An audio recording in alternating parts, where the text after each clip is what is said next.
Hello, welcome to another edition of Political Arena. Nigerians now have a voice in shaping how their country is policed. This is because the federal government has opened a 2-week window for Nigerians to submit memoranda and policy proposals on the proposed National Policing Bill, a framework designed to give legal and operational shape to state policing across the country. Chief of Staff to the President, Femi Gbajabiamila, announced that Nigerians have a 2-week window to submit memoranda and policy recommendations on the proposed bill following a meeting of the Presidential Working Group at the State House in Abuja. The working group is reviewing the Police Act 2020, the Police Service Commission laws and other related regulations to create a modern policing framework. To become more responsive to the realities of our communities. Thus, our central task is now to design a lawful, professional, and sustainable federal and state policing system that places greater capability closer to the people while presenting national standards, national security, and the rights of every Nigerian. The legislative process has advanced considerably. The Senate approved the State Police Constitutional Proposal on 24th of June 2026, and the House of Representatives passed the Executive State Police Bill on 23rd July 2026. The constitutional amendment is, however, not yet in force. It must obtain the approval required from the State Houses of Assembly as prescribed under the Constitution. Until that process is concluded and the necessary implementing laws are enacted, there is no operational state police service anywhere in Nigeria, and the Nigeria Police Force remains the constitutionally recognized police institution. Now, this distinction is very important. The constitutional amendment creates the authority, if you like, the permission, and broad architecture for federal and state policing. However, it does not by itself provide the complete operating system. It does not settle the questions on standards, certification, recruitment, training, funding, command, or jurisdiction complaints. It does not address the question of data, firearms, pensions, transition, or cooperation. Those matters must be addressed in the National Policing Bill and in the consequential laws and instruments that will accompany it. Mr. President established the Presidential Working Group so that Nigeria will be ready to act responsibly when the constitutional process is completed. Our mandate is to produce a technically robust, implementation-ready draft National Policing Bill and supporting legislative package. We are building the legal and operational framework required to move from one federal police institution to a workable dual policing architecture. The assignment includes a preliminary audit of the Police Act of 2020, the Police Service Commission framework, police regulations and other laws and instruments affected by the reform. It includes provisions on national minimum policing standards, objective analysis of state readiness and certification, federal, state, and interstate cooperation, clear jurisdictional rules, independent personnel and complaints institutions, human rights, custody and use of force safeguards, rank equivalence analysis, transfer, secondment and pension portability, criminal information, forensics and interoperable data systems, firearms control, funding, and grant conditions. It includes federal intervention structures and the orderly treatment of existing security outfits, assets, liabilities, records, and pending cases. The working group brings together the institutions that must own and implement these decisions: the Presidency, the Federal Ministry of Justice, the Office of the National Security Advisor, the Nigeria Police Force, the Nigeria Governors Forum, and the Nigerian Bar Association. Its secretariat will conduct the research, legal audit, policy analysis, drafting, data processing, consultation, document control, and preparation of the final transmittal package. The President has also approved a multidisciplinary policy advisory committee chaired by Honorable Justice Mohammed Abdullahi Liman, who's here with us. Its membership draws from the judiciary, the academia, the police and security agencies, justice sector reformists, public policy experts, technology and data experts, the National Assembly, the Office of the National Security Advisor, the Nigeria Police Force, the Nigerian Bar Association, the Nigerian Governors Forum, and State Attorneys General. The committee includes direct subnational perspectives, with State Attorneys General drawn from across the 6 geopolitical zones. The role of the Policy Advisory Committee is to provide high-level policy and technical oversight. It will test assumptions, identify gaps, review the policy outline and successive versions of the bill, and validate the supporting fiscal, transition, and implementation materials before they move to executive consideration.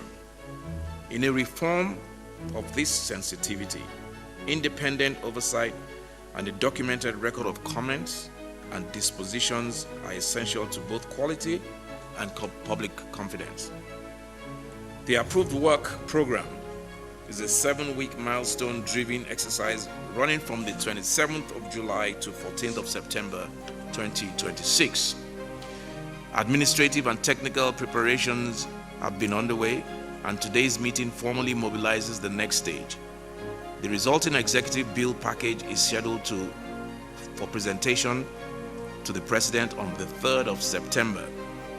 Subject to his approval, a national consultation on the completed draft will follow. But I think that we have tweaked that so the national consultation will come before the President's final approval. After which the text and supporting materials will be revised and prepared for formal transmission to the National Assembly.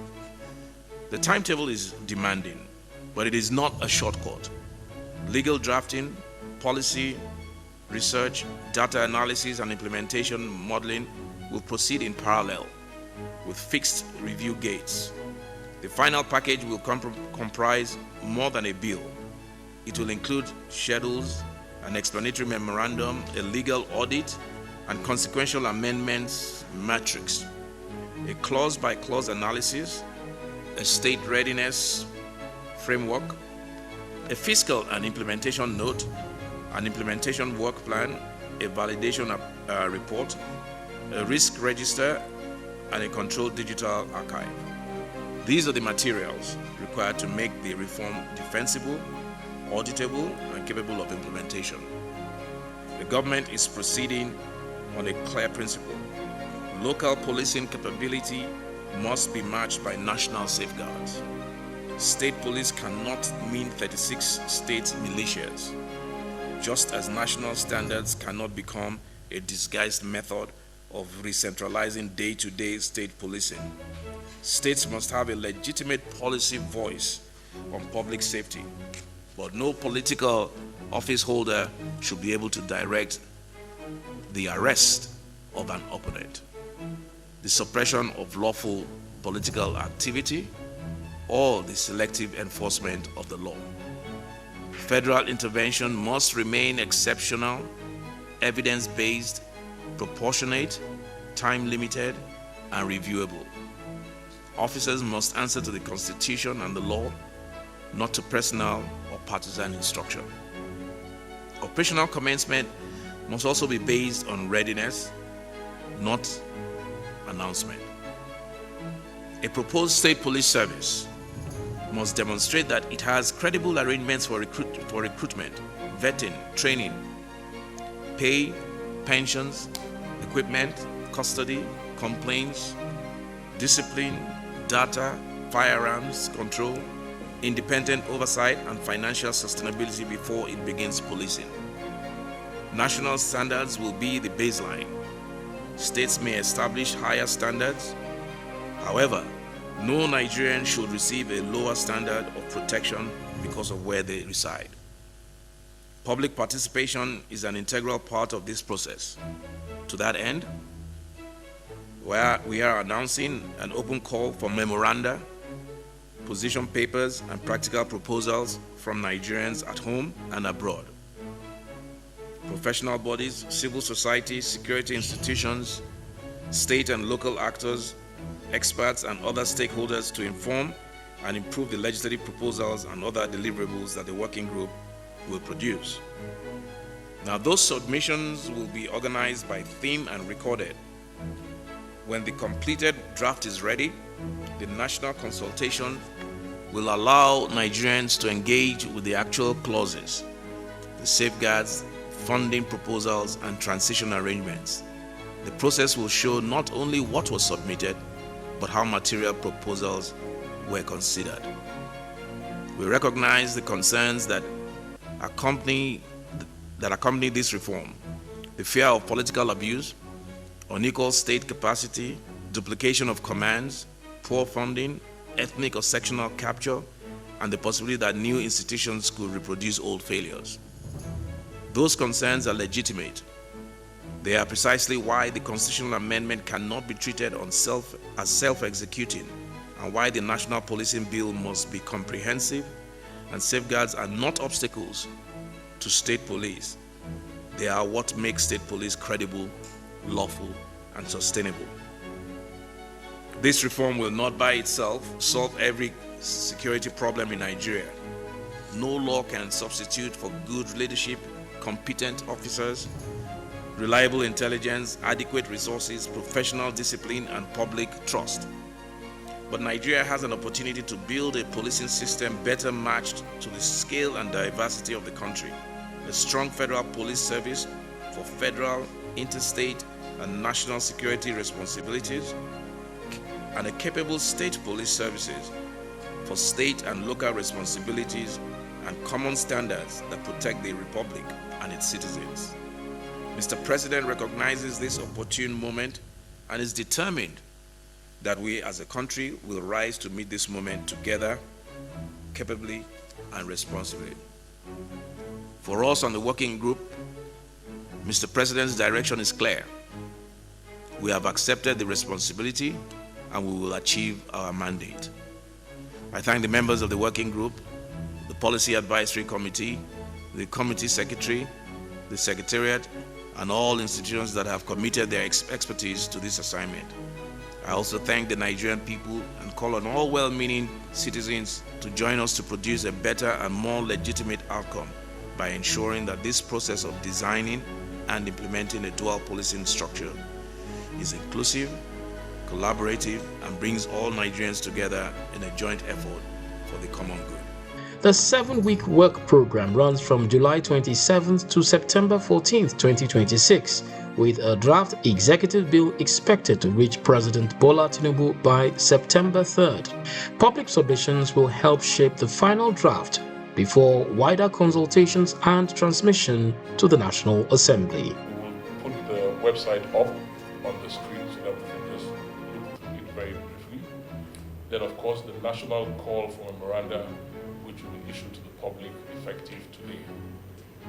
Once this is done, we then move into the proper stage where we do validation of the policy outlined by the Policy Advisory Committee, Policy Advisory Committee review of the first draft bill, validation of the final draft bill by the Policy Advisory Committee and the working group, presentation of the final draft bill to the Chief of Staff and to the working group, validation by the Federal Ministry of Justice, presentation to the President, national consultation of the bill, and transmission of the bill to the National Assembly.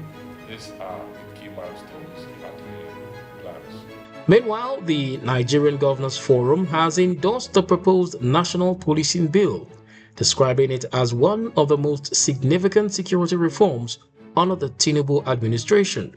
Representing the forum, the Governor of Ogun State in southwest Nigeria, Dapo Abiodun, said the bill would clearly define the powers of both federal and state police, while addressing critical issues such as funding and institutional responsibilities.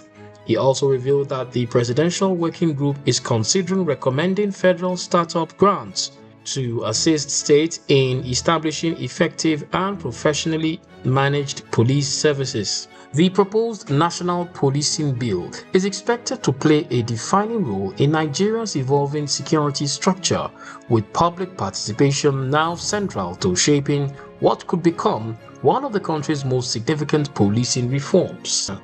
And that's it for this edition of Political Arena. Join us again for another edition.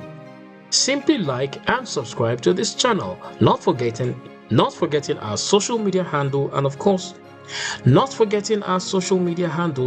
our website, that's www.von.gov.ng. Till next time, I'm Mazino Jackson. Bye for now.